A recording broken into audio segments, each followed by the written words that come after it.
Welcome, clowns. How are you guys doing? Good morning. Well, I guess LD came through his surgery. Thank God. I think he's gonna pull out and be all right. And I think he mentioned something about coming home today, either today or tomorrow. So I'm glad, LD. I hope you're feeling better. Okay. Shades doesn't have the answers to everything.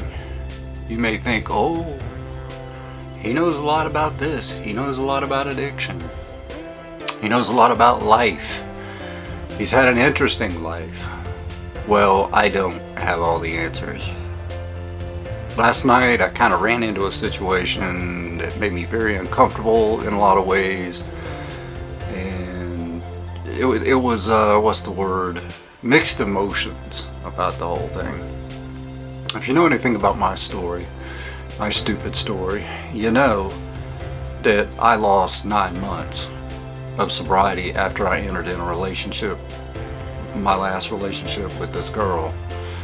She's, as far as I can tell, I had to, she quit like 2 jobs when I was with her. And because she couldn't go to work, she was too drunk.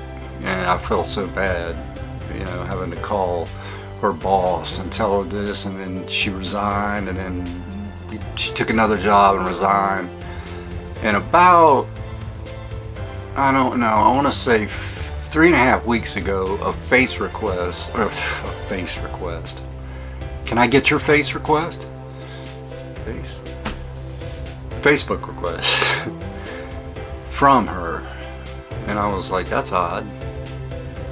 Wonder what that's all about. So I held off accepting that request, thinking that maybe it's a Facebook algorithm glitch, something like that, whatever. Well, curiosity got the best of me. It killed the cat in this particular instance, so I accepted it and left it at that. I was gonna see, well, if she has something to say, then she can get a hold of me. So maybe 2 weeks later, I'm like, well, I want to find out what this is about. I said, there's no reason for us not to be friends, because we didn't part on bad terms, really. In fact, we didn't part on any kind of terms. She just sort of walked away. You know, I had to go back to treatment, and I think I spoke to her while I was in treatment. She said, well, things have been going on that you don't know about. And I'm pretty sure you figure out what that is. I don't know. I didn't ask. I didn't want to know. So it just fizzled, and that was the end of it after that. I haven't talked to her on the phone. I have not contacted her in over 2 years. So I finally broke down, sent her a text. What's going on? I said, has Facebook got a glitch in it, or did you actually send me that Facebook request?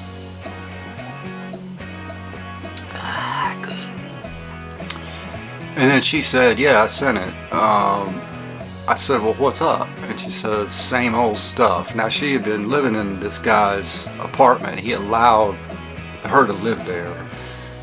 We got into an altercation one night because he showed up and I was there, and he was pissed off. I mean, he had no right to mess with me, but I can understand he was upset.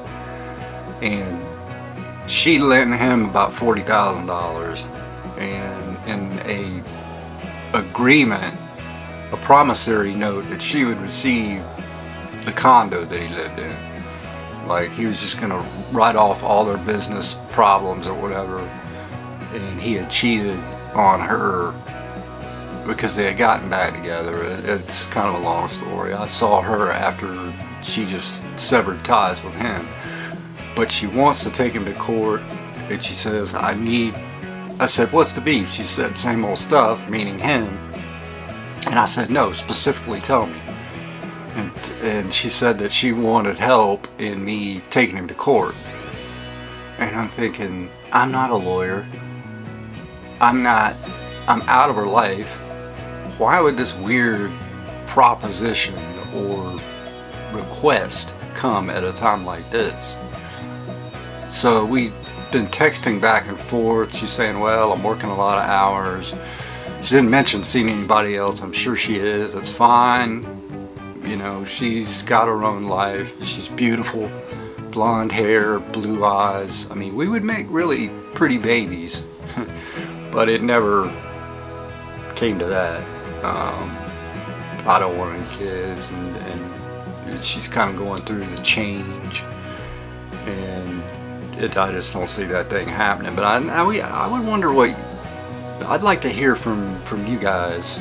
You know, what you think about all this. Do you think it's almost like, and yesterday it bothered me so much when I got off of texting, and I had told her to call me, and I think she probably deleted my number out of her phone. And as you might notice, I got a special adapter that allows me to use my manual focus old 1970 lenses. And I think that it gives a better look. It's more cinematic. But I was going forward with that other video and it didn't really work all that much. But I think you'll find a quality, an organic quality to the video. I have to focus them, and the adapter let me do that. And I think it's pretty cool. Backcountry does the same thing. He uses shoots in 4K, but uses vintage lenses. And back to him, this kind of falls in with the dry drunk syndrome. Last night I could barely eat after talking to her, and I wasn't feeling good. Went to bed early, finished the conversation, and it was just sort of, she's like, well, the world's changing every day. I asked a question, she totally avoided it with that non-response. So I'd like to hear from my clowns here what you guys think about this. You know, Backcountry did talk about the dry drunk syndrome, and he felt like he was about 1.5 inches in that danger zone of wanting to pick up a drink. And I think last night, if I'm not on that Antabuse, I picked up the big book and read some of it, but I was in danger zone territory. I mean, I did not feel good, and a drink would have gotten rid of it. It would. Stupid. But I'd like to hear what you think about this situation, maybe what I ought to do about it. And it's almost like she's alcohol. It's very, very odd. Because we did drink together, she couldn't keep it together, and apparently she's doing really well at her job. You know, she's a senior financial analyst for a company, and I think she's got sobriety. I didn't ask. But I really would like to hear what you think I should do or say, and this is kind of a Dear Abby to you guys. But with that, stay tuned. Come back. We'll see you clowns later.